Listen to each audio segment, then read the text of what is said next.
Maituturing na ulilang lubos itong si Mando. Maagang nawala ng magulang dahil ayon sa kwento niya, magkasunod itong nagkasakit at sa hindi matukoy na karamdaman. Naiwan ng mga magulang ang malawak na palayan kung saan napagkukunan ng ikabubuhay ng binata. Masasabing sa murang edad, namuhay mag-isa itong si Mando. Pero hindi makitaan ng kahit na anong pagkabigo ang binata. Lagi kasi itong masayahin at may positibong pananaw sa mga bagay-bagay kahit pa noong kabataan niya. Maliban sa pagsasaka, namamasada din ito ng tricycle tuwing hapon kung nais nitong maglibang. Madalas natatambay ito sa tindahan ng tubaan ni Aling Minda. Bagaman nasa edad na itong si Mando, ngunit hindi pa nga nag-aasawa dahil ang palaging rason nito ay may tamang panahon ng lahat. Ang tanong, kailan? Hindi bumabalik ang panahon, Mando. Umaabante ito, naayon sa ikot at takbo ng mundo. Ikaw din, mahirap ang walang kasama, lalo pa kung matanda na. Tingnan mo si Aling Minda. Kahit pagbubuhat ng paninda walang katulong. Kasi hindi man lang nag-asawa. Ay, bakit ako nasali sa usapan? Naku, tigilan nyo na nga si Mando. Huwag niyong itulad sa inyo na wala na ngang makain. Abay, anak pa ng anak. Paano uusad ang lugar natin kung ang susunod na henerasyon ay tanggero din? Sapul! Paisa nga, Aling Minda. May punto ka naman, oh. Pero ibang usapan kasi pagdating sa kaibigan namin. Sabi nila, malapit na daw magwakas ang mundo. Papayag ka na lang ba, Mando, na hindi nakikita ang lahi mo? Sinong magmamana ng sakahan mo kung sakali? Ako o di kaya ang mga tambay dyan sa kanto? Kung ako lang sa pwesto mo, naku, baka nakailang panganay na ako pag nagkataon. Magsitigil na nga kayo. Isama niyo pa yung taong nananahimik. Oy, kayong dalawa ha, tigil-tigilan niyo tong kaibigan niyo. Hindi pa napapanahon para sa kanya. Pasasan ba't dadating din yan? Basta ang importante, mabuti kang tao at hindi ka sakit ng ulo ng mga kapitbahay mo. Nagsipagtawanan ng tatlo, lalo pat matindi ang naging litanya ni Aling Minda. Halos tuwing hapon, ito ang naging kaugalian ng magkakaibigan na tumambay sa tubaan ng matanda. Madalas, umuuwi ang mga ito na animoy tinatahi ang daan dahil sa tama ng tuba. Ilang saglit lang ang lumipas nang maunang magpaalam si Mando sa mga kasama. Ayon kasi dito, kinakailangan niya ng magpahinga ng maaga, lalo pat marami pa itong tatapusing trabaho sa palayan kinabukasan. Gabi na nga ngunit hindi gaanong madilim dahil bilog ang buwan ng mga oras na iyon. Para mapadali ang kanyang pag-uwi, dumaan ito sa pilapil ng palayan sa sentrong daan mismo ng bahay niya. Bagamat may kalayuan, pero doon nakasanayan niyang daanan, lalo pat malayo kung iikot pa siya sa lugar. Wala namang dumadaan sa lugar na ito dahil pribado at lalong walang sino man ang susubuking mapadaan doon. Hindi lang kasi makitid ang pilapil, kung hindi matalahib na rin at walang makikitang kabahayan maliban sa nakatayong panakot ng mga ibon. Kabisado ni Mandong nilalakaran dahil halos araw-araw ay dito pa siya dumadaan, lalo pa kung hating gabi. Maliwanag ang sinag ng buwan nung mga oras na yon, kung kaya't hindi alintana ng binata kung wala man lang siyang dala na kahit anong pang-ilaw. Hindi naman gaanong kaliwanag, ngunit naging sapat ito para makita ang hinahakbangan. Kahit na paekis-ekis ang lakad, ay hindi niya alintana. Sa ilang minuto niyang paglalakad, ay biglang may natanaw na isang figura ng tao sa di kalayuan sa nilalakaran. Kinurap-kurap ni Mando ang mga mata dahil nagtataka kung saan nagmula ang nakikita. Napabuntong hininga ang binata nang halos ilang dipa na lang ang pagitan sa nasabing tao. Animoy may bitbit pa itong kahon na nakapatong sa ulo. Ay! Saan ka pupunta? Sa dami ng dadaanan, dito ka pa talaga dumaan? Ayos ka rin ano? Gabi na. At wala namang ibang kabahayan sa dulo. Maliban sa bahay ko. Ay, ikaw ba'y galing sa bahay ko? Pasensya na ha. Naliligaw yata ako. Bahay mo? Hindi naman ako dong galing. Kaya pwede ba padaanin mo na ako? At kay bigat ng dala-dala ko. Ay, ang daming pwedeng makasalubong.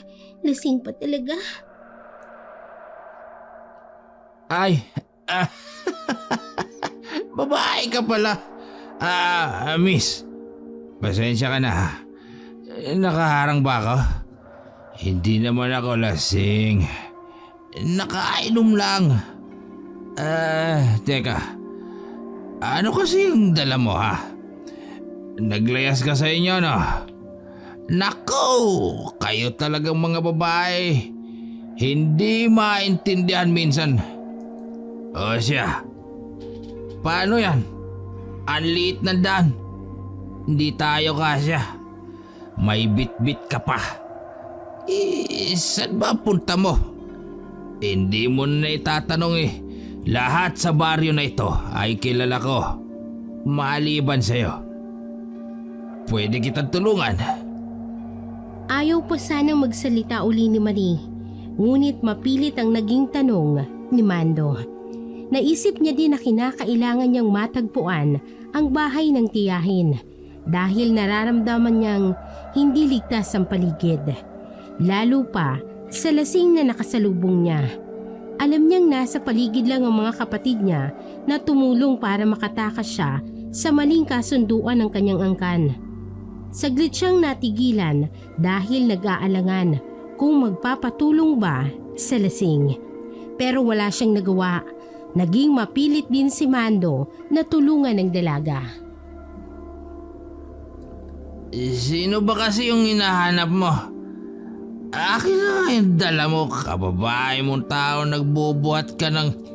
Napaatras ng bahagya si Marie nang biglang aabutin sana ng binata ang kahon niya. Mabilis niyang hinarang ang kamay nito. Kaya ko na to. Salamat. Kung gusto mo akong tulungan, ituro mo na lang sa akin ang bahay ni Tia Minda. Kung kilala mo. Minda? Tiyahin mo si Aling Minda? Yung may-ari ng tubaan? Nako, tamang taong napagtanungan mo. Halika na't ihatid na kita. Huwag ka na mahiya at close kami ng tiyahin mo. Pero teka, parang may mabaho. Nakaapa kaya ng tayo ng kalabaw. Inamoy-amoy niya ang kaharap na siya namang nakadagdag ng pagkainis kay Marie. Nakaalsa kasi ang mga kamay nito habang hinahawakan ng kahon na nasa ulo. Isang singhot mo pa, tatamaan ka sa akin. Ano, tutulungan mo ba ako o hindi? Kung hindi ka lang lasing, nako. Ay, huwag ka namang magalit ha. Lasing ako. Pero malakas ang pangamoy ko, lalo pat anghit ang pag-uusapan. Ilang araw ka na ba naglalakad at parang suka na yung amoy mo? Tara nga. Tara na nga. Ako na muna eh. Ayaw mo naman kasi ako magbuhat ng kahon eh. Di sana. Sinabi ko ba na amuyin mo ko? Pasensya na ha. Hindi uso ang ligo sa amin. Tsaka ito na yung pinakamabango sa pinanggalingan ko. Sa lahat ng nakilala ko, ikaw pa lang ang nagsabi niyan. Pag hindi ako nakapagpigil, tatamaan ka talaga sa akin eh. Hindi ako ang naaamoy mo. Baka yung lana na nasa kahon. Pasalubong ko yun sa tiyahin ko. Hindi na nagsalita si Mando. Naglakad na lang ito pabalik sa tubaan habang nakasunod sa likuran niya ang dalaga. Ilang minutong nakalipas nang marating nila ang tubaan. Nag-aayos na si Aling Minda para magsarado ng tindahan. Samantalang ang dalawang kaibigan ni Mando ay nakatulog na sa ibabaw ng mesa. Tia, Aling Minda, may pakikilala po ko sa inyo. Ang mga papangasawa ko nga po pala. Kasama ko po, Ni hindi niya man lang naitanong ang pangalan ng babae. Imbes na puntos na sana yon para sa kanya, napahiya patuloy siya sa kaharap. Ay, mapapangasawa mo. Pero hindi mo yata alam ang pangalan niya. Puro ka talaga kalokohan. Ako sino ba? Minda, ako po ito si Marie. Magandang gabi po. Ay, Diyos na mahabagin sa langit, oo. Ay, Marie, ikaw na ba yan? Ay, saan ka galing? At saka, paano mo? Ay, hindi na bale. Ay, Mando, hindi mo man lang siya tinulungang magbuhat ng kanyang dala. Saka parang may mabantot. Hindi ako, Aling Minda. Iyang pamangkin niyo po. Ang asim Subukan mong dugtungan at sasamain ka sa akin. Kanina ka pa ha. Sabi ko nga itong bitbit ko ang naamoy mo. Ay naku. Kinuha ng tiyahin ng kahon para makapasok na rin ang dalaga. Natatawa ito dahil sa unang pagkakataon, nakita niyang si Mando na nakikipagtalo sa babae. Nahahalata niya ding may gusto ito sa pamangkin niya dahil sa kakaibang kislap ng mata nito habang nakatitig kay Marie. Pero dahil lasing, nagpasalamat na lamang ito at pinaalalayan ng mga kaibigan nang makapagsarado na rin ang tubaan ng matanda. Oy, sige na Marie, pumasok ka na at isasarado ko na itong tindahan. Ay Mando, isingin mo na nga yung mga kaibigan mo. Abay nakatuwad na sa ibabaw ng lamesa. Ay, saglit lang akong tumalikod. Abay bigla na lang yung dalawang yan nagsitulog. Kung sana sumabay na yan sa'yo kanina, di nakapagpahinga na din ng mga yan ng maayos. Ay, naku na lang oo. Pahirap ang dalawang yan sa mga asawa. Abay dinadamay ka pa palagi. Hayaan niyo po. Ako nang bahala. Maganda po sana yung pamangkin niyo. Kaso lang amoy suka. Saka amasona. Napatawan na lamang si Aling Minda sa naging mahinang tura ng binata. Hindi na nadugtungan pa kung anong salita ng matanda. Bagkos, tinulungan niya na ding maiayos ang mga kaibigan nito. Isa-isang inihatid ng binata sina Hagonoy at Junjun. Dahil mahirap para sa kanya ang pag-aalalay sa dalawa. Ngunit hindi niya din matiis na basta nalang iwan, lalo pat nasa kalagitnaan sila ng wayang. May kalayuan ang bahay ng dalawa sa bahay ni Mando. Pero dahil kabisado naman ang mga dadaanan, kahit gabi ay baliwala sa binata. Magkaharap lang naman ang bahay ng mga ito kung kaya't napadali ang kanyang paghahatid. Nagpasalamat naman ang mga asawa ng mga kaibigan dahil ayon sa mga ito, nakauwi ng ligtas ang kanilang mga asawa. Napabuntong hininga naman si Mando dahil sa nakikitang sitwasyon maging ng pamilya ng dalawa. Ganun pa man, tanging panalangin niya lang na balang araw ay maging maayos din ang pamilya ng dalawang kaibigan, lalo pat ang dami na ng kanilang mga anak. Ngunit laking pasasalamat niya sa mga ito dahil si Hagonoy at Junjun ang taga-alalay niya, lalo pa sa pag-aasikaso sa palayan. Ilang saglit lang ang lumipas nang pabalik na ang binata sa bahay niya. Meron siyang nakasalubong na asong itim. Bigla na lang itong sumulpot sa kung saan at sinamahan siya sa paglalakad. Nagtataka si Mando kung kaninong asong kasama niya gayong sa buong buhay niya sa lugar na to ay niwala itong natatandaan kung kaninong nasabing hayop. Tahimik lang din ito ni hindi kumakahol habang sumasabay sa bawat hakbang niya. Dahil lasing, wala sa loob na tinanong ang kasama. Salamat, kaibigan. Sinamahan mo talaga ako sa paglalakad. Hindi ko alam kung sino nagmamayari sa'yo. Pero salamat. Ay, walang anuman. Napahinto si Mando nang marinig ang naging sagot ng aso. Iniling-iling ang ulo sa pag-iisip na baka dahil sa tama ng tuba kung kaya't maging ang aso ay kinakausap niya na. Bigla pa siyang natawa dahil sa dami ng kakausapin, sa aso pa talaga ito nagpasalamat. Aso? Nagsasalita ka ba? Lasing ako. Pero matino pa naman ang pag-iisip ko. Teka, kanina ko pa napapansin tong santo. Kaninong alaga ka't bakit sunod ka ng sunod? Lasing ka nga, kaya hindi mo alam kung anong nangyayari sa paligid mo. Dumiretso ka lang at huwag na lumingon pa. Kung gusto mo pang mabuhay, sumunod ka lang. Agad na napatakip ang bibig ni Mando. Hindi niya alam kung nananaginip ba siya o sadyang kay lakas ng sipa ng tuba sa katawan. Kung kaya't maging ang hayop ay pakiramdam niya ay nagsasalita na. Narinig niya pa itong tumawa habang naglalakad. Minadali niya ang paghakbang dahil ayon sa kanya ay hindi na tama ang pakiramdam. Bigla kasi siyang kinilabutan nang biglang may kung anong narinig sa hindi kalayuan na tinatahak niyang daan. May mga mahihinang paghuni ng manok at sinamahan pa ng mga kuliglig. Nangilabot ang binata nang biglang umangil ang aso, kasabay ng biglang pag-alulong nito ng sobrang lakas. Sa gulat ay kamuntikan pang malaglag si Mando sa pilapil. Maputik ang daan, ngunit hindi ito alintana ng binata. Basta na lamang ito kumaripas ng takbo.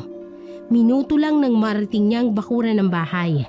Habol hiningang nagpalingalinga ang binata. Nawala na ang aso, kung kaya't nagpasalamat sa Diyos na nakauwi siya ng ligtas. Ngunit sa hindi niya alam ay may kung anong banta na naghihintay sa kanya. Hindi na muna pumasok ng diretso sa bahay si Mando. Dahil puno ng putik ang paa, kung kaya't umikot na muna ito patungo sa banyo. Sa lugar niya ay nakahiwalay ang banyo sa bahay. Kumbaga, tipikal na ayos ng tahanan kagaya ng mga sinaunang bahay na nasa bukid. Nang mga oras na to ay wala man lang ilaw. Tanging tanglaw lang ng bilog na buwan ang gamit ni Mando para makita ang ginagawa. Habang nililinis ang paang may putik, bigla na naman siyang nakarinig ng pag-angil. Meron pang kumaluskos sa di kalayuan. Napapaisip si Mando. Wala kasing kapitbahay at lalong sa ganoong oras ay wala namang naiisip na kung anong hayop ang gagawa ng ingay dahil lahat ng mga alaga niya ay nasa kabilang kubo, malayo sa bahay kung saan siya nakatira. Noong unay binabaliwala lamang ito ni Mando. Ayaw niyang takutin ng sarili, gayong nag-iisa lamang ito sa lugar. Ikaw lang ang tumatakot sa sarili mo. Ay nako, kung ano na naman yang... Sa hindi inaasahang pangyayari, ay may biglang sumabat na naman sa kanyang pagsasalita. Ang bagal mong kumilos. Kung gusto mo pang mabuhay, pumasok ka na lang sa bahay mo. Ngayon din. Natigil sa ginagawang binata at nagpalingalinga sa paligid. Hinahanap niya kung saan nagmumula ang boses. Akmang sisilip sa labas nang biglang may kung anong bumagsak sa likod ng banyo. Dahil sa gulat, ni hindi man lang nagawang magbanlaw ni Mando at agad nitong kumaripas ng takbo papasok ng bahay niya. Agad siyang dumiretso sa kusina at kinuha ang itak na nakasabit sa dingding. Malapit yun sa lutuan. Nanginginig pa ang katawan habang isinasarado ang lahat ng pinto, maging ang bintana ay nilagyan niya na rin ng harang.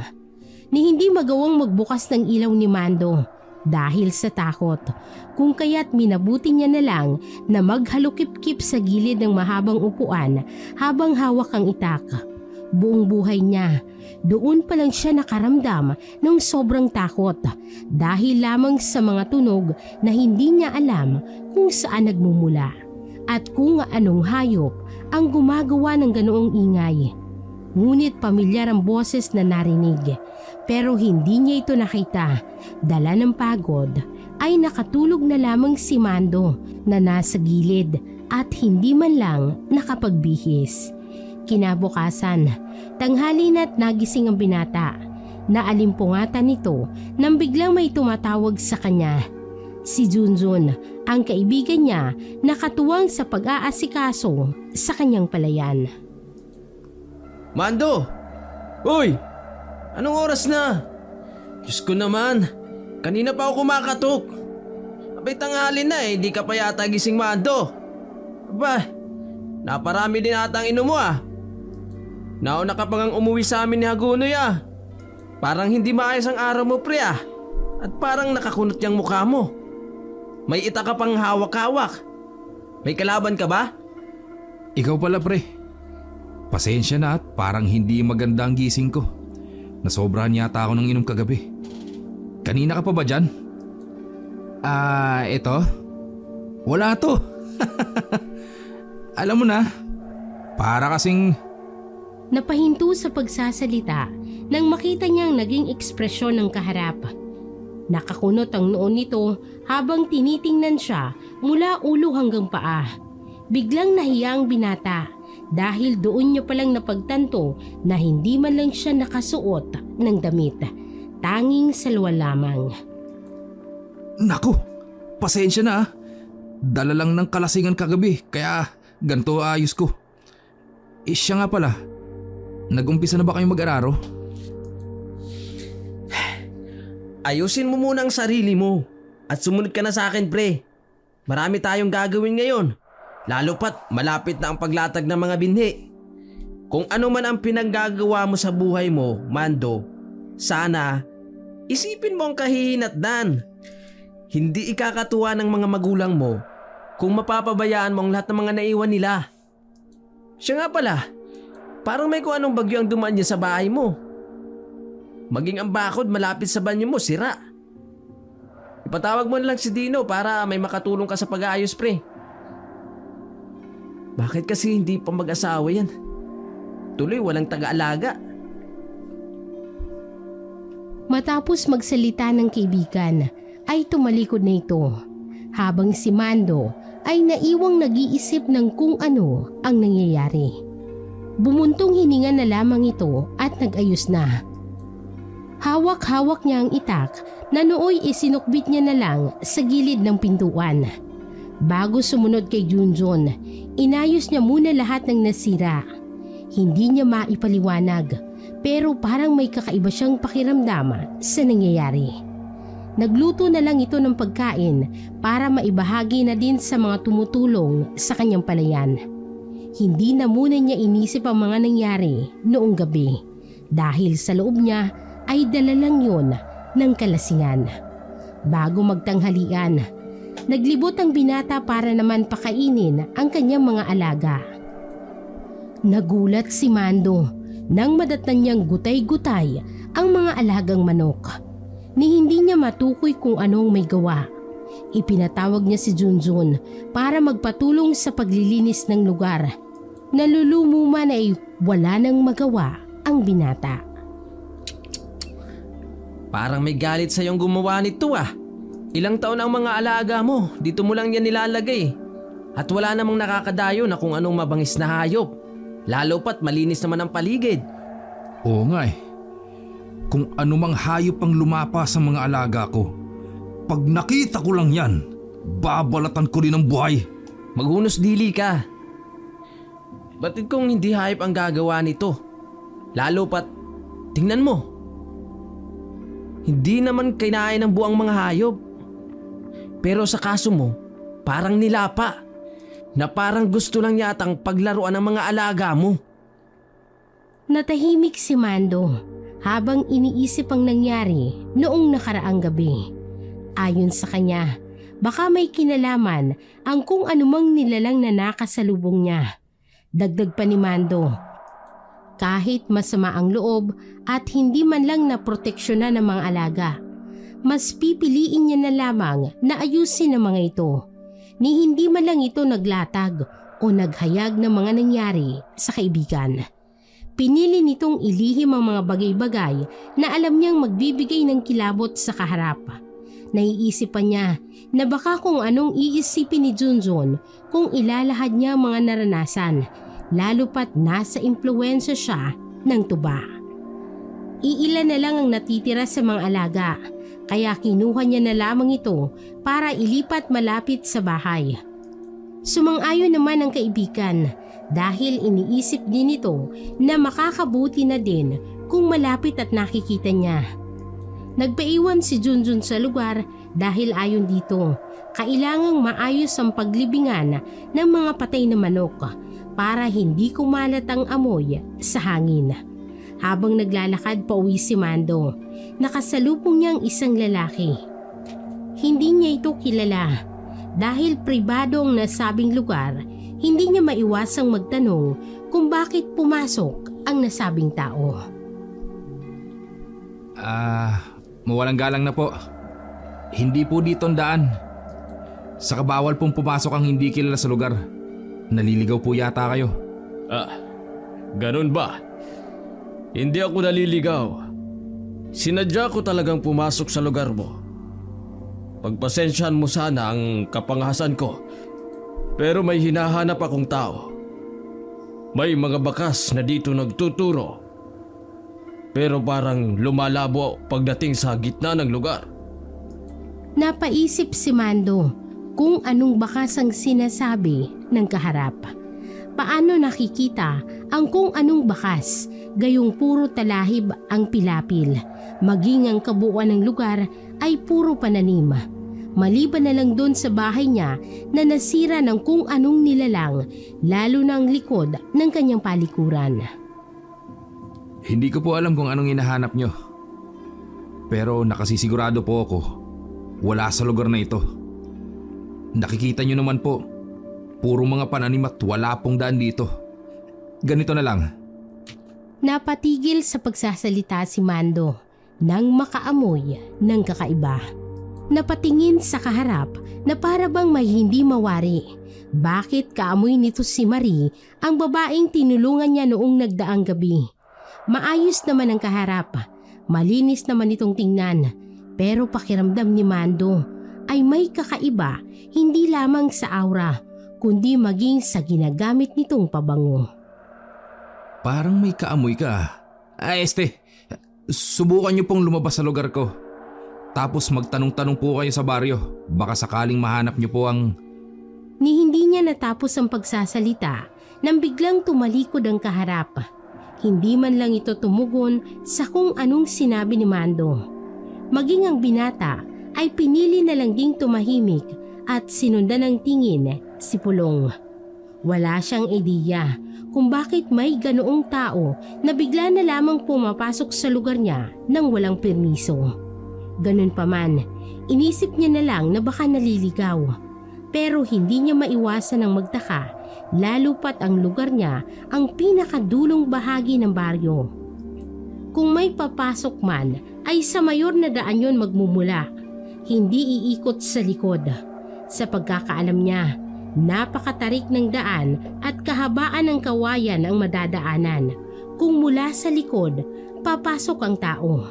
Halos lahat ng taga-baryo, alam yan, maliban na lang kung dayo. Sa puntong yun, ayaw mag-isip ni Mando. Mas tinuon niya ang atensyon sa mga natitirang alaga. Naging abala ang binata ng mga oras na yun.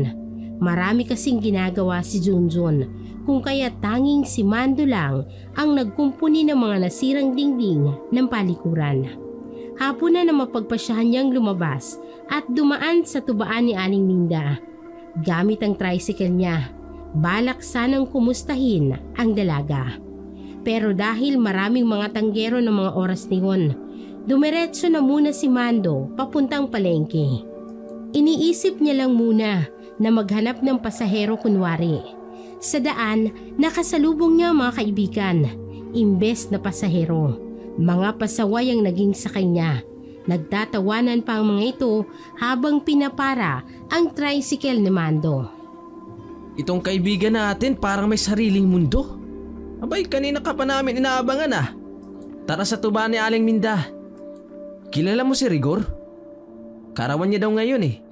At imbitado lahat ng tanggero sa baryo. Kaya halik ka na. Kita ko nga. Kaya pala ang daming nakatambay doon ngayon. Pero nahihiya ako eh. Kayo na lang. Alam mo namang hindi kami... Di kayo bate! Hayaan mo nin pre. Sa kabalita ko, dumating daw ang pabangkin ni Aling Minda. Pagkakataon mo na to. Dahil ayon sa chismis, dalaga yung babae. Nako! Baka sakali lang. Malapit pa kay Aling Minda. Sigurado ko, irereto ka nun. Kaya tara na! Pag-chismis talaga, ang bilis mo no? Paano kayo nakakasigurado na dalaga kung hindi nyo pa naman nakikita? Kayo talagang dalawa oh. Alam ko hindi yun dahil sa pamangkin ni Aling Minda kung bakit kayo pupunta. Dahil sa libreng tagay. Nagtawanan ng dalawang kaharap. Batid kasi nilang magdadalawang isip si Mando na sumama dahil may ibang mga tao. Ngunit mapilit ang dalawa kung kaya't walang nagawa si Mando kung hindi ang pumayag. Pero hindi nito inilatag na kilala niya ang dalaga. Masyado kasing maingay ang mga kaibigan kung kaya't hindi siya nagkaroon ng pagkakataon upang ihayag ang mga pangyayari. Ilang saglit lang nang makarating sila sa tubaan. Ang ingay, animoy nakabangka sa pakikipagyabangan ng may kaarawan. Si Rigor, halatang nakaporma ito marahil kalat na sa baryo ang patungkol sa dalaga. Nagdadalawang isip si Mando na pumasok dahil wala naman silang mapwestuhan. Walang bakanteng espasyo dahil animoy buong tanggero ng baryo ay nakisalo. Nilapitan sila ni Aling Minda para mahanapan ng mauupuan. Malapit si Mando sa tindera. At sa tuwing nakikita siya ng matanda, ibang nagiging turing sa kanya. At siya naman laging napapansin ng kanyang mga kaibigan. Naturingan kasing matandang dalaga si Aling Minda. At iniisip nila na may gusto ito kay Mando. Ibang-iba talagang trato ni Aling Minda sa'yo pre. Naks, baka sa susunod mabalitaan namin kayo na. Biglang siniko ni Mando ang kaibigan at pinandilata ng mata. Ayon sa kanya, parang nanay na ang turing niya sa matanda at ayaw niyang mahaluan yon ng mali siya. Sa kasadyang magaan ang loob ng bawat isa. Nagkatawanan naman ang mga kaibigan dahil batid na mga itong napikon si Mando. Maya-maya lang ay may nakiupo sa mesa nila. Ang lalaking nakasalubong niya sa palayan. Nakangiti ito sa kanya habang hindi niya naman alam kung paano aakto. Ayaw kasing paawat ng dalawang kaibigan sa pagtawa dahil ibang iniisip ng mga ito. Kung ano man ang iniisip mo, Mando, hindi ko hawak yon pero magiging maayos ang lahat kung tatanggapin mo ang kapatid namin. Si Marie. Siya yung hinahanap ko kanina. Kaso nung nakapasok ako sa lugar mo, iba ang inisip mo. Pagpasensyahan mo sana kung tumalikod na lang ako bigla. Paano niyo po ako nakilala? Tsaka, pasensya na po kayo ah. Hindi ko man lang po kayo naalalain kanina. Marami po kasi akong ginagawa. Tsaka... Magkakilala kayo? Saan ka dumaan? Diba, wala namang daanan sa lugar mo, pre? Saan lulusot? Ando naman ako kanina, pero hindi ko man lang ikaw napansin. Bago dumiretso sa'yo, dadaan muna sa baryo, o di kaya dito. Isang lakad mo lang dyan sa may kanto, sentro na agad sa bahay mo. Malayo nga lang. Yan mo na pre. Ang mahalaga, nakita niya na yung hinahanap niya. Kapatid ka po pala ni Marie? Asan po siya? Nagkatinginan ng dalawang magkaibigan. Mas nauna palang nakilala ni Mando ang dalaga, ni hindi man lang ito nagbukas sa kanila. Nagkahiyaan pa ang mga ito nang biglang may isang dalaga na naglapag ng tray ng tuba sa mesa. Nakangiti ito maliban noong nakita si Mando. Mare, ni hindi ka man lang nagpasalamat sa taong nagatid sa'yo dito? Napapansin ko parang… Manong, pasensya na po. Pero bakit po kayo sumunod? Baka mamaya kung ano pang mangyari. Naglatag na pala ng kwento si Chaminda. Kagigising ko lang kasi. Alam mo na. Huwag kang mag-alala. Maya-maya, aalis din ako.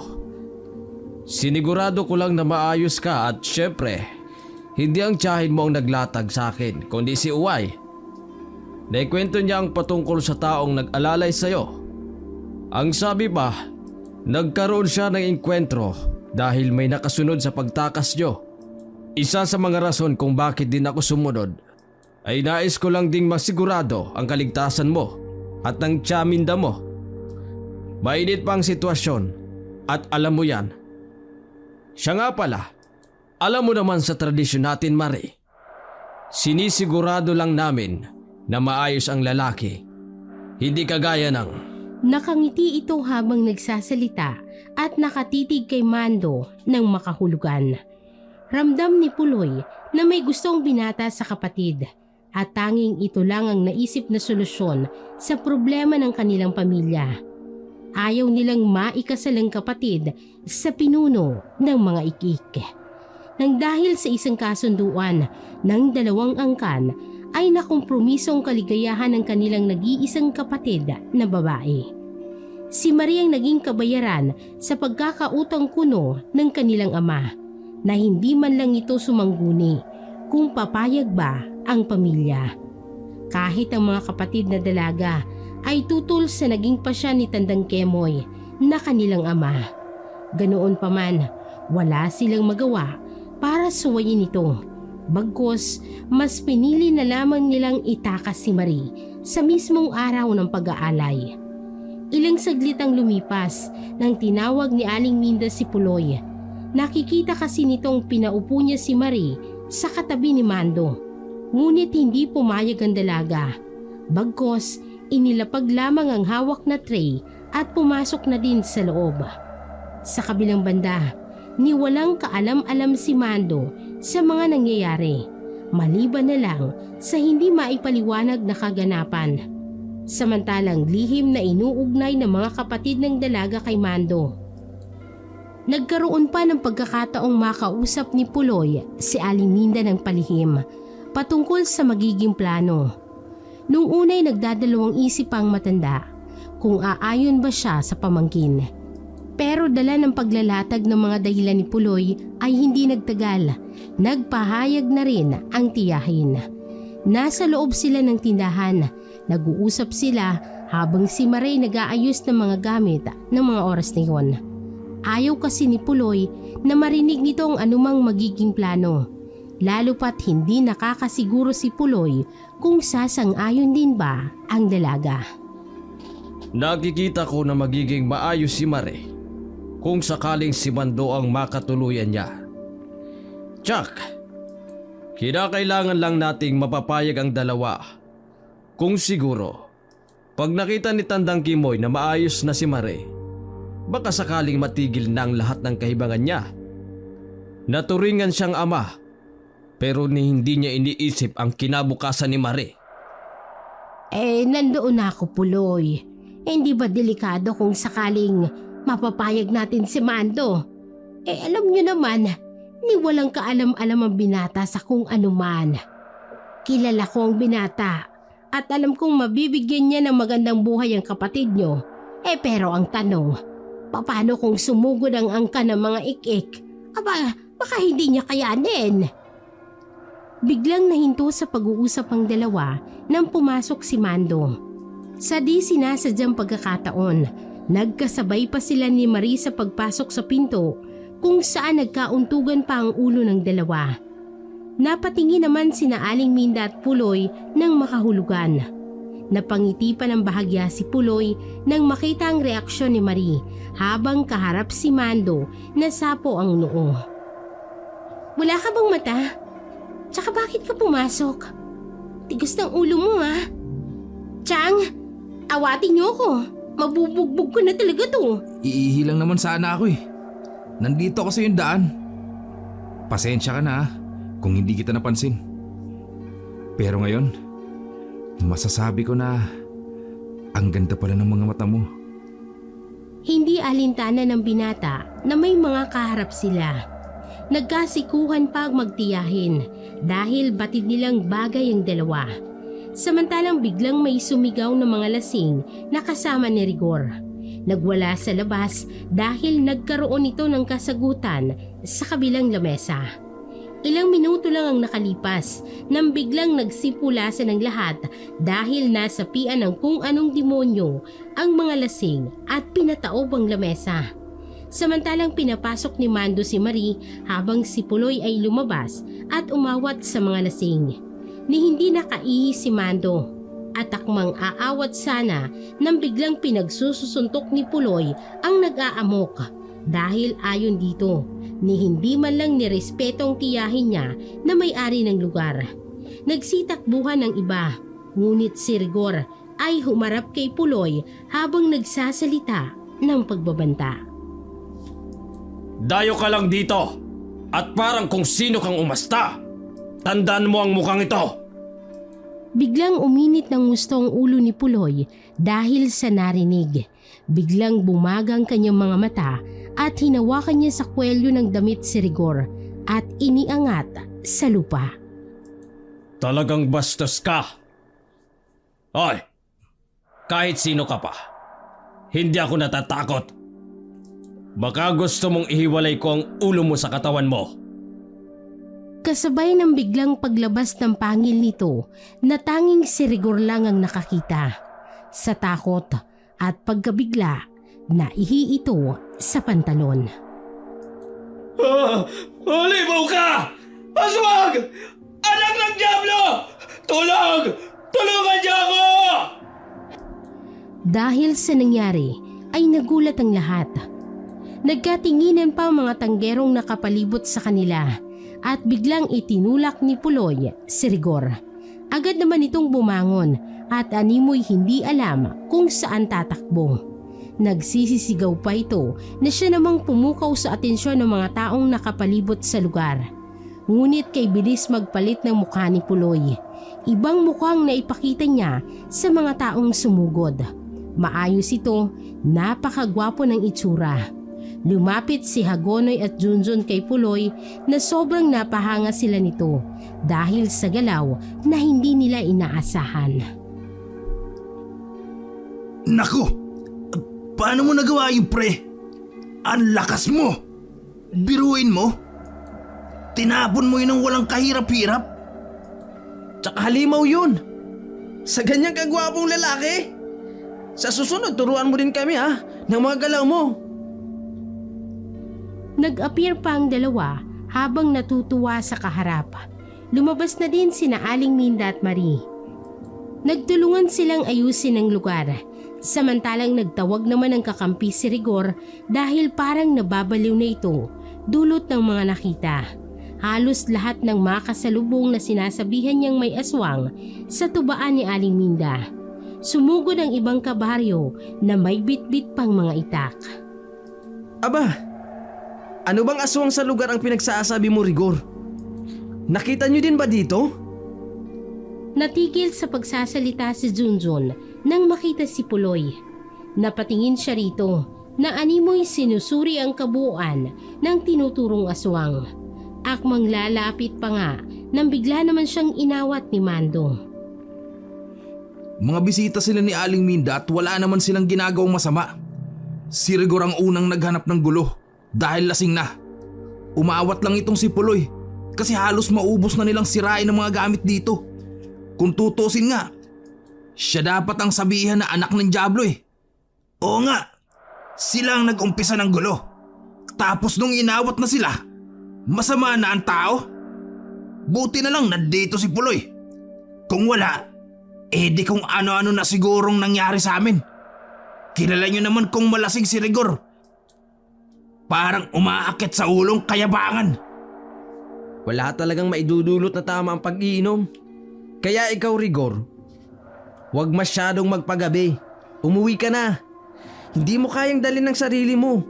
Kung kaya't nagkakaganyan ka eh. Nagsama ka pa ng mga kakampi.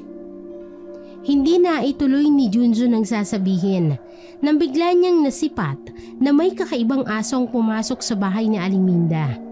Bigla na lamang itong sumulpot sa kung saan at dumiretso sa loob.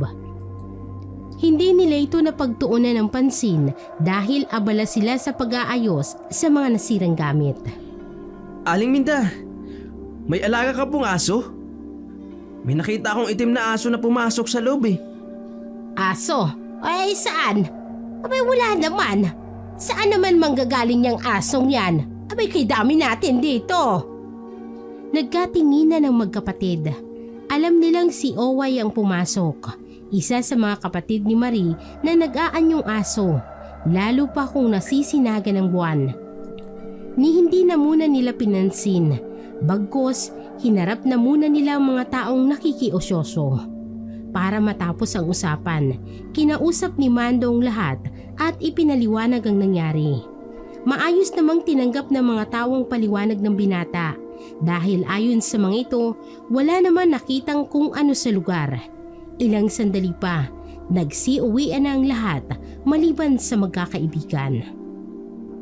Maayos ang pagpasyal ng mga pamangkin ko sa lugar. Kilala niyo naman siguro ako.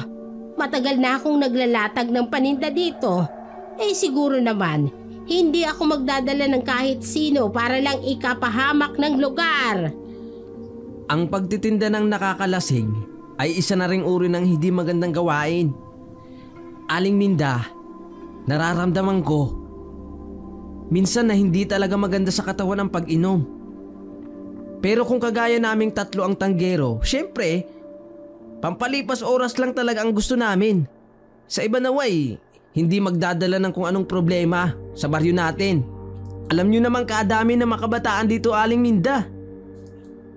Kung yan ang inaalala nyo, ang masisigurado ko lang, hindi kami masama. Ninanais lang namin na maayos at ligtas na lugar para sa kapatid namin. Napahugot ng malalim na buntong hininga sina Junjun. Batid nilang napakaseryoso ng mga kaharap. Naisip din nilang hindi ikagaganda kung ilalatag niyang nararamdaman, lalo pat wala namang nakikita. Habang tumutulong sa pagliligpit sina Junjun at Hagonoy, panay naman ang sipat ng mga ito kung saan nakatayo si Puloy. Hindi rin maiwasan ng dalawa ang magtaka. Sa lakas at tikas ni Puloy ay hindi malabong pag-isipan nito ng kung ano. Pero kung aswang ay hindi nila yun nakitaan ng sinyales maliban na lang sa lakas ng pakikipaglaban nito. Ganun pa man, niyaya na ng dalawa na maipagpatuloy ang kanilang naudlot na kasiyahan. Nadadala din kasi si Hagonoy at Junjun, lalo pa sa mga kalokohan. Naupo na din si Puloy at nakitagay sa dalawa, samantalang pumasok na si Mando sa loob upang ipagpatuloy ang pag-ihi. Kanina pa kasi nito pinipigilan ang pag-ihi dahil sa nangyari. Akmang papasok na sana sa palikuran nang biglang may makitang itim na aso. Nakaupo ito sa may sofa na animoy tao kung nakapwesto. Napatitig ito sa kanya at ngumiti. Nanayo ang balahibo ng binata dahil naalala niya na naghatid sa kanya pauwi noong nagdaang gabi. Akmang sisigaw sana siya na maagap na lumapit ang aso sa kinatatayuan ni Mando. Nanlaki ang mga mata ng binata habang nakatitig ito kay Uway mula ulo hanggang paa. Hindi kasi siya makapaniwala na nakakatayo ito at kawangis ng isang tao. Sa paglalarawan ni Mando, ay halos magkasing tangkad lang sila ng nasabing hayop. Samantalang bumulong ito ng kung anong usal at inihip kay Mando na animoy itong dahilan ng pagkawala ng ulirat ng binata. Napailing na lamang ang nilalang dahil ayon sa kanya ay napakahina ng binata. Grabe naman pagkamatatakotin ng taong ito. Naku, paano namin ipagkakatiwala ang kapatid namin sa'yo? Gayong parang ang hina mong nilalang. Sige, dito ka muna, tatawagin ko sila. Binuhat ni Oway ang binata, pinahiga sa mahabang sofa. Napapailing ito na naging anyong tao habang tinatawag ang kapatid at si Aling Minda. Naloko na. Anong ginagawa mo, Uway? Tsaka diba, sabi ko sa'yo, ako na ang bahala kay Marie. Ngayon, dalawa na tayo dito. Mas lalong magagalit ang ama natin kung sakaling malaman ito na dito natin dinala si Marie sa kadelikado ang lugar na ito. Lalo pat naengkwentro mo sila kagabi. Hindi ko kasi matiis na basta na lang kayong iwan dito. Lalo na si Marie. Alam ko, Manong, na delikado. Kaya nga ako bumalik. Batid kong may banta na sa lugar, lalo pat nakaabot na sa mga ik-ik ang nangyari. Ano mang oras, pwede nila tayong sugurin. Ay, Manong, mahinang nilang si Mando. Parang ngayon pa lang, nag-aalangan na ako kung sa kanya natin ipagkakatiwala si Marie. Nandito tayo para umalalay. Kailangan lang nating maging alerto kung ganon. Sige na, ayusin mo na yung sarili mo at huwag mo nang isipin ang mga bagay-bagay. Hayaan mo munang makapagpahinga si Mando. Sige ka, mas lalo kang papangit pag ganyan ang pag-uugali mo. Kagabi lang, ito yung nirereto mo sa akin. Tapos ngayon, ikaw ang unang babawi. Nagmamaktol na lumabas si Uway habang si Puloy ay inaayos sa pagkahiga si Mando sa isang mahabang sofa. Tinawag nito si Aling Minda at pinakuha ang lana mula sa bitbit na kahon ni Marie. Nataranta namang sumunod ang matanda nang nakita niya ang kalagayan ni Mando. Walang kaalam-alam ang mga kaibigan sa labas kung anong nangyayari sa loob. Ay, ano bang nangyayari? Ay, Diyos ko, bakit nawalan siya ng malay? Oh, eto na, ikaw nang magpaamoy sa kanya. Parang mahirap kung ako pa ang hahawak niya. Sige na!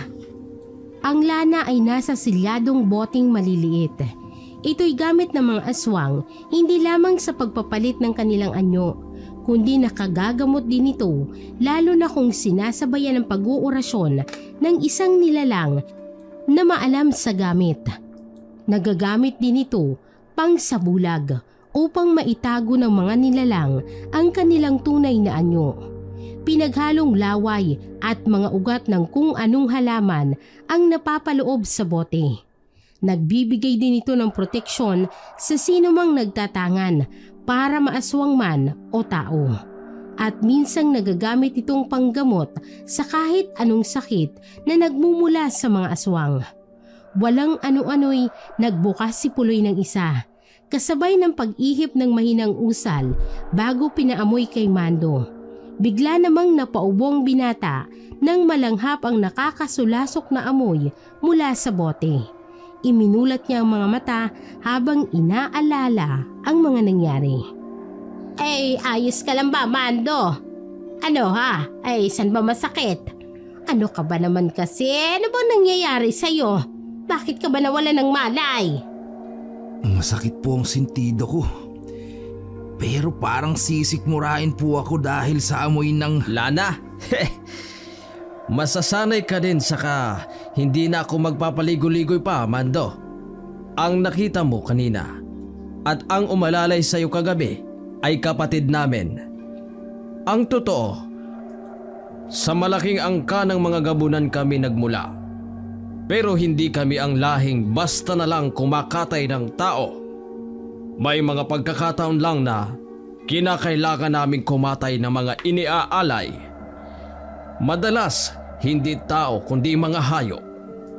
Ayaw kitang biglain, pero kailangan namin ang tulong mo para sa kapatid naming si Marie. Anumang oras, darating ang mga ik-ik para kunin si Marie. At yon ang hindi namin mapapayagan. Isa iyon sa rason kung bakit kami nandito. Napatulala si Mando sa mga narinig. Ni ayaw niyang irehistro sa utak anuman ang mga katagang inilatag sa kanya. Ayon pa sa kanya, lubhang napakadelikado ang lugar nila kung totoo ang mga inihahayag ni Puloy. Gabunan? Di ba mga aswang yun? Kayo, Aling Minda? Ikaw? Si Marie? Anong tulong? Kilala nyo naman ako, Aling Minda. Kung sa tulong, basta hindi lang madugo, tutulong ako. Sa abot ng aking makakaya. Napangiti ang matanda sa naging reaksyon ni Mando. Inaalala niya kung bakit hindi siya naging kabilang sa kanilang angkan at kung paano siya naging malapit kay Mando. Sa lugar kasi, tanging ang binata lang ang nakagaanan niya talaga ng loob dahil sa positibong pag-iisip nito at hindi pagiging mapanghusga. Ay, hindi ako Mando o maging si Marie. Tanging mga lahi lang namin kung saan kinakailangan munang maipasa ang bertud ng pagkaaswang. Nasa tao kung ito'y tatanggapin at yayakapin ang pagiging isang aswang. Isa din sa mga rason kung bakit ako nandito na walang kasamang pamilya. Dahil naglayas din ako. Namatay ang nanay ko na hindi naipasa ang itim na bato sa akin. Pero ang ama ni Marie na kapatid ko ang humalili at saka namuno sa natitirang lahi. Saka nakalayo din ako dahil kay Tandang Kemoy na kapatid ko mismo na siyang nagprotekta sa akin laban sa mga ik-ik. Ay ngayon si Marie. Ang hindi ko maintindihan ay bakit naging kasangkapan pa ang dalagang ito sa mga planong hindi naman naaayon sa kagustuhan ng pamilya. Sa hindi matukoy na dahilan, abay, nakukompromiso ang kinabukasan nito.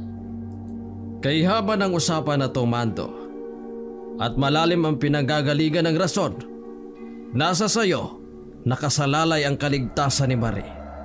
Tutulong kami. Kung sakali mang pumayag ka, pakasalan mo ang kapatid namin at ihaharap kita kay Tandang Kemoy, ang ama naming pinuno ng mga gabunan. Nanlaki ang mga mata ni Marie dahil hindi niya inaasahan ang naririnig. Napatulo ang luha ng dalaga dahil ang buong akala niya ay maililigtas na siya sa kasunduan. Pero ano itong ginagawa ng kapatid? Ipapakasal siya sa lalaking ngayon lamang niya nakilala. Napailing na lamang si Marie habang nakatitig lang sa kanila. Ni hindi nito magawang magsalita. Tumutulo ang luhang nilapitan ng tiyahin. Napahugot naman ng malalim na paghinga si Mando. Ramdam niyang kakaibang emosyon para sa dalaga. Pero sa kondisyon at sitwasyon nito ay natatakot siya sa posibleng mangyari. Ganun pa man ay parte ng pag-iisip niya na kailangan niyang tulungan. Hindi lang si Aling Minda, kung hindi maging ang angkan ni Marie. Anong mangyayari? Ang ibig kong sabihin, anong laban ko sa angkan nyo? Kaya kong buhayin ang kapatid nyo at ibigay ang maayos na buhay para sa kanya. Pero kung may mga gantong usapan, paano? Hindi ko kayang lumaban ng patayan. Hindi na nakapagpigil si Marie dahil sa inis, nakapagsalita yun ng hindi maganda sa binata. Kung sana pumili naman kayo ng handa akong ipaglaban. Hindi yung kahit sarili niya, hindi niya kayang ipagtanggol. Naghari ang katahimikan ng ilang minuto. Halos walang may gustong magsalita. Maya-maya lang ay pumasok ang dalawang kaibigan ni Mando. Nagtaka ang mga ito kung bakit umihilang ang kaibigan, ngunit kay taga lumabas. Ano na pre? Nalunod ka na siguro sa inidoro at ayaw mo nang lumabas dyan. Inaantok na nga kami kay hintay sa'yo pre. Ano? Iinom pa ba tayo? Parang wala ka na din yatang plano makitagay sa amin. Parang kay seryoso na ng pinag-uusapan nyo. Siya nga pala, kaninong aso yung nasa tapat ng tindahan? Yung aso nyo kung makahigop ng tuba, daig pang tao. Aso ba yun?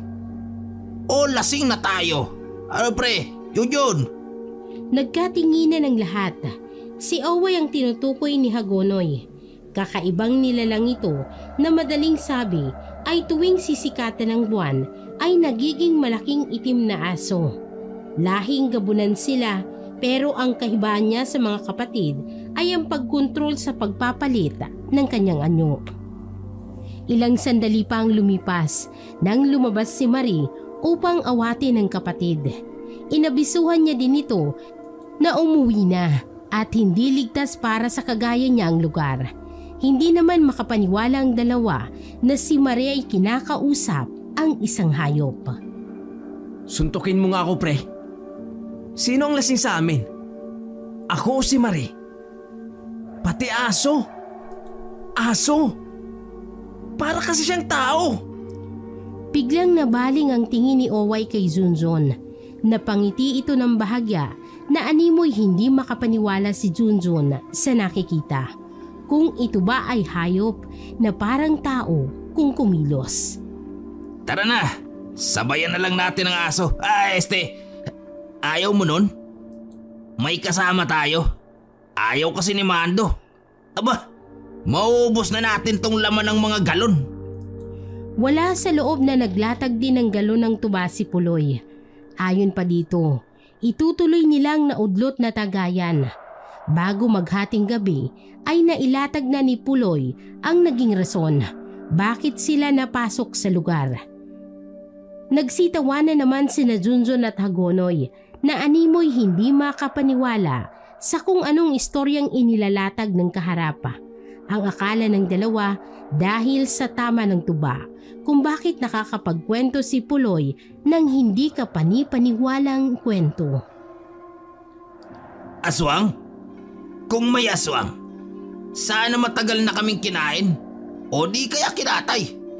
Sa halos araw-araw na inuumaga na nga kami umuwi. Di ba, Mando? Pre, sumabat ka naman. Kanina ka pa tahimik dyan.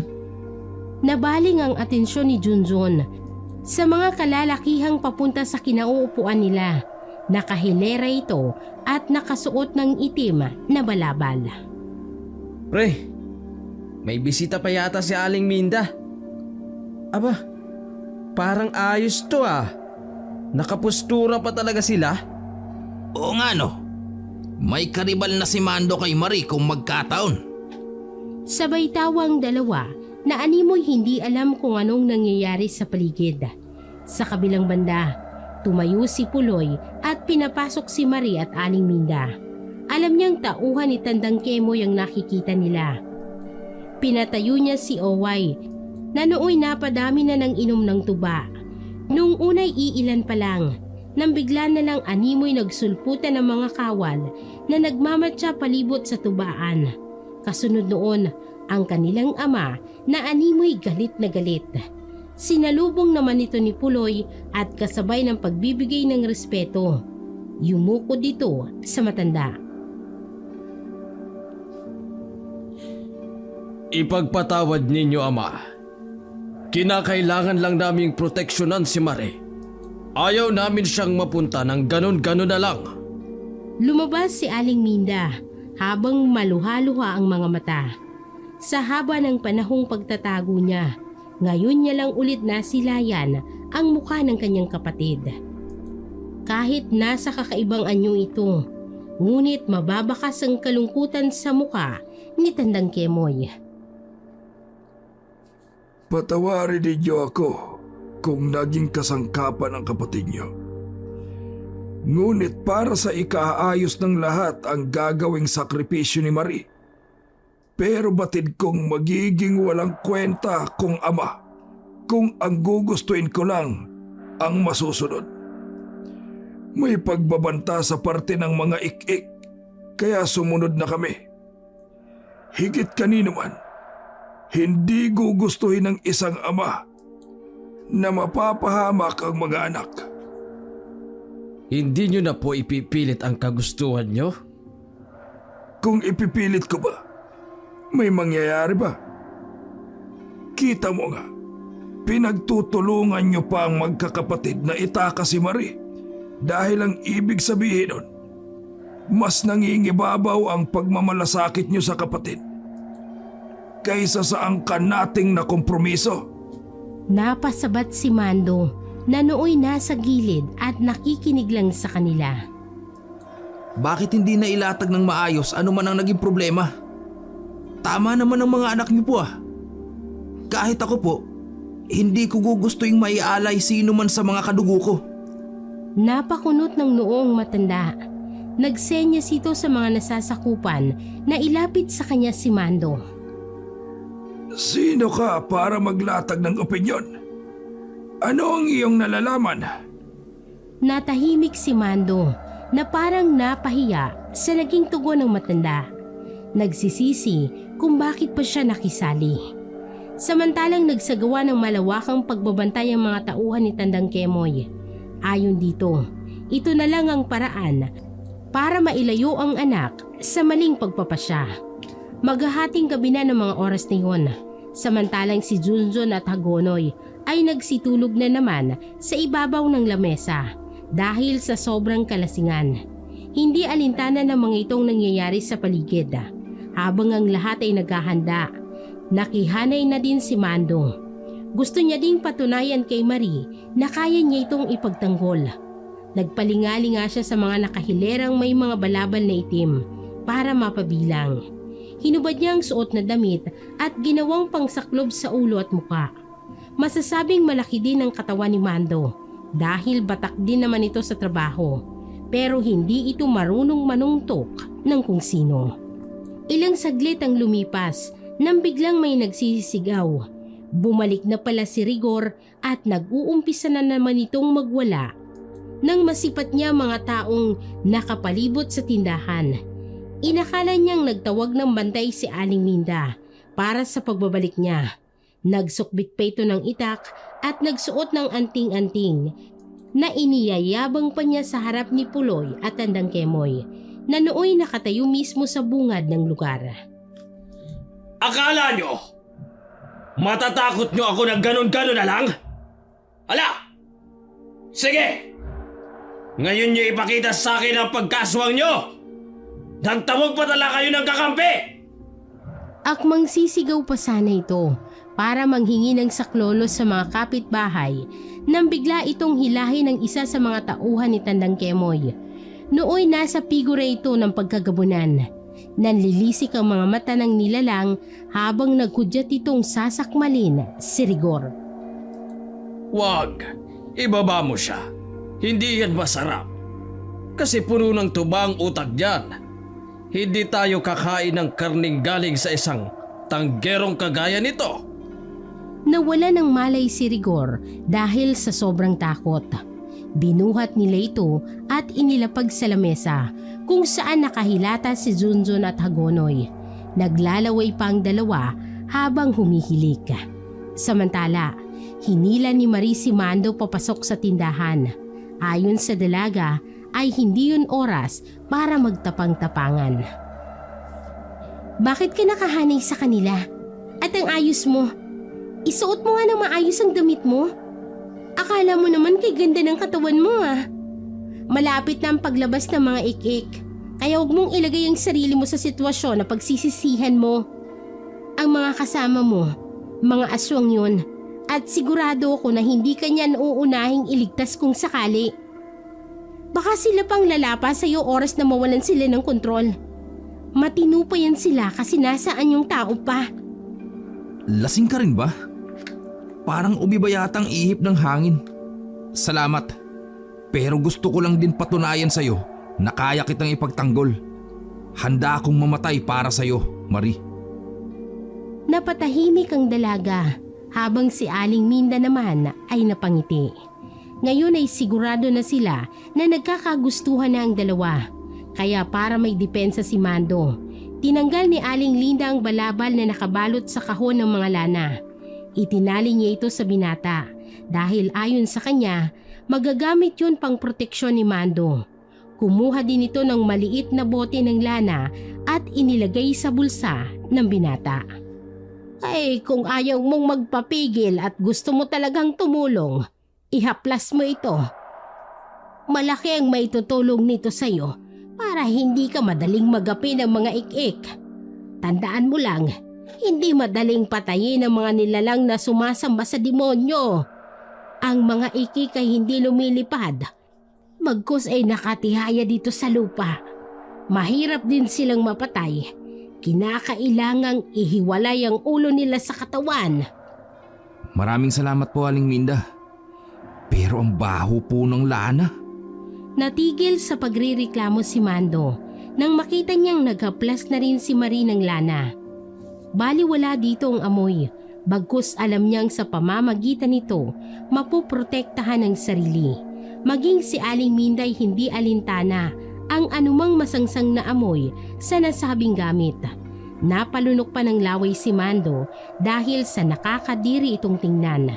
Sa pagpapatuloy ng kwento, binuhat ni Puloy ang lamesa kung saan nakahilata ang mga lasing.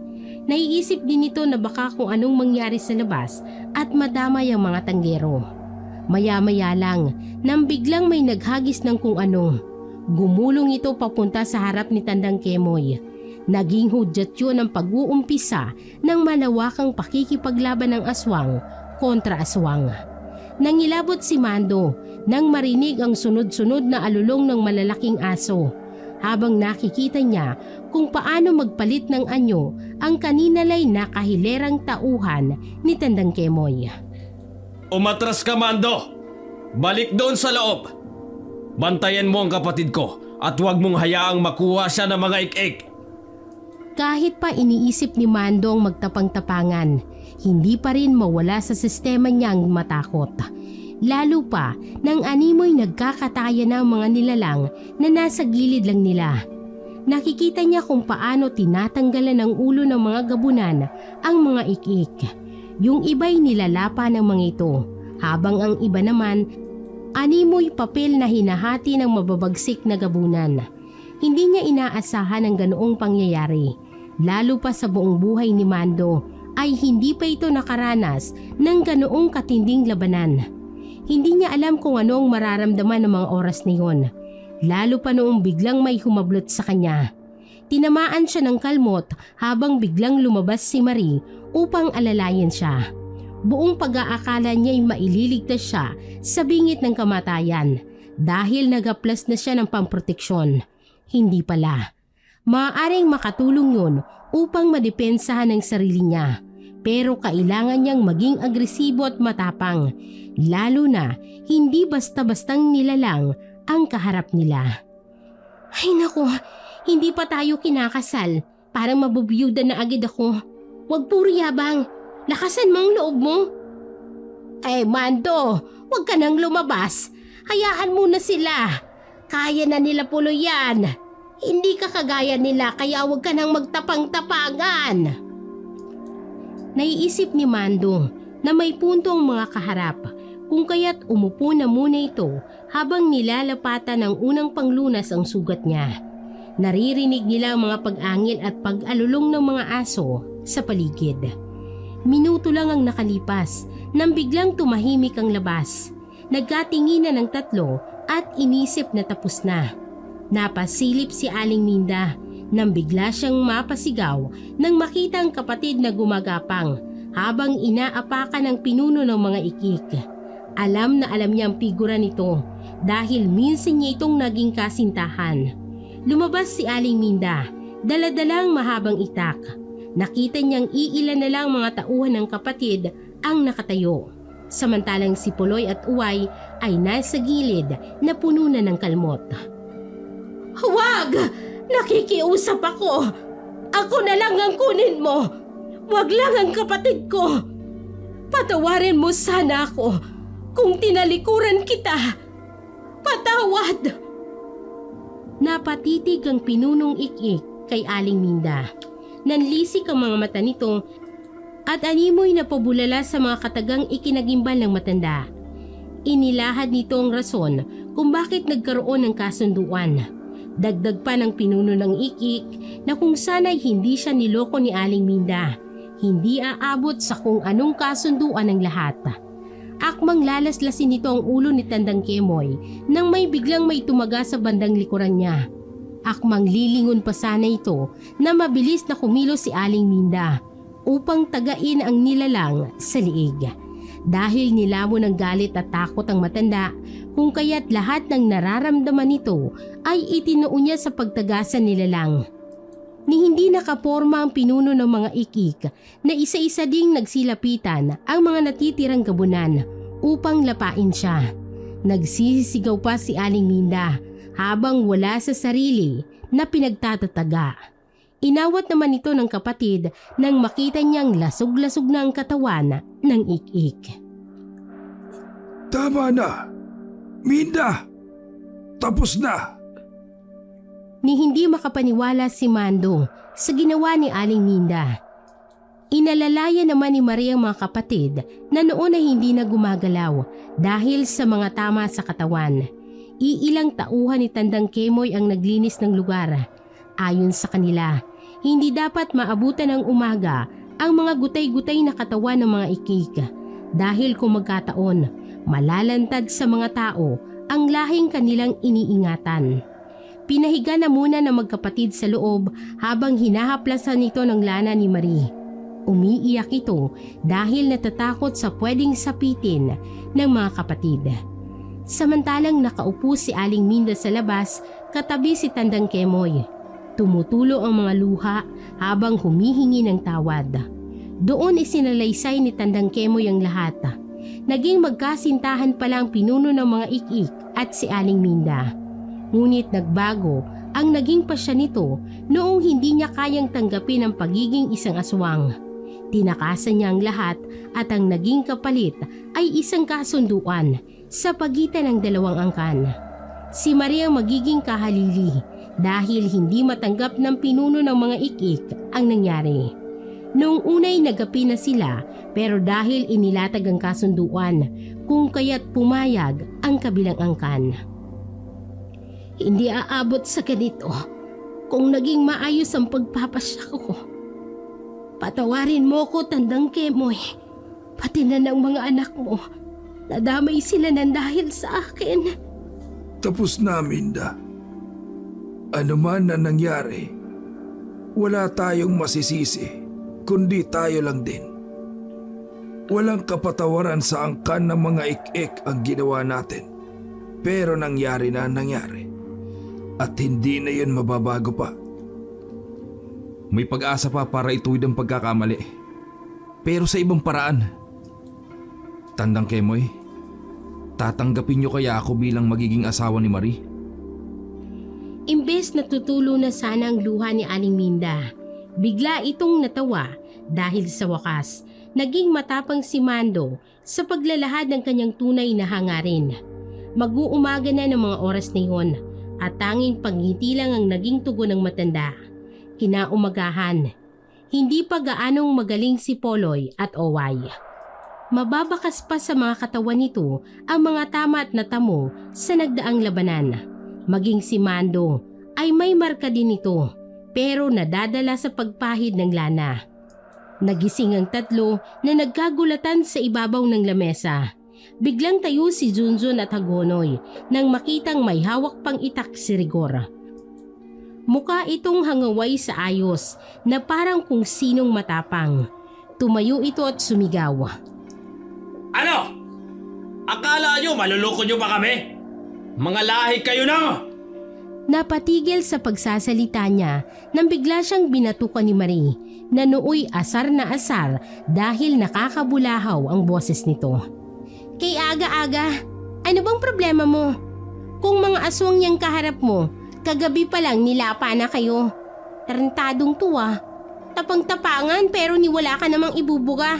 Sige na, umuwi na kayo. At kayong dalawa, ayusin niyo ang mga buhay niyo ha. Ayoko kayong laging nakikita dito. Napaatras ang tatlo at nagsipagtakbuhan pa uwi. Ilang minuto lang din ay biglang bumalik si Junjun. Naalala kasi nito si Mando. Ayon pa sa kanya, kinakailangan nilang tapusin ang naiwang trabaho sa palayan. Pasensya ka na muna, Pret. Kailangan ko magpahinga. Wala tayong maayos na tulog. Sa susunod na araw na lang natin tapusin. Alam ko at naiintindihan ko, pre. Pasensya ka na ha. Hindi ko maalala ang nangyari kagabi. Ganun pa man, ano man ang pagpapasya mo, asahan mong nandito lang ako. Laging nakasuporta sa'yo. Tama na ang drama, pre. Gusto ko na muna magpahingat. Pagod na ako. Tara na, sa bahay na lang tayo. Aling Minda, babalik po kami dito mamaya para mamanhi ka na. Matutulog lang po ako ng konti. Napangiti na lamang ang lahat dahil sa sinabi ni Mando. Maging si Tandang Kemoy na nasa gilid ay napatango na lang din. Alam niya na desidido na ang lahat kung kaya't hindi na ito umuwi. Bagkos ay hinintay niya na lang na makabalik ang binata para maibigay ang tamang basbas. Nagkapatawaran ang lahat, lalo na si Tandang Kemoy at Aling Minda. Ano man ang nangyari sa nakaraan, pinili na nila itong kalimutan upang makapagsimula ng panibagong buhay.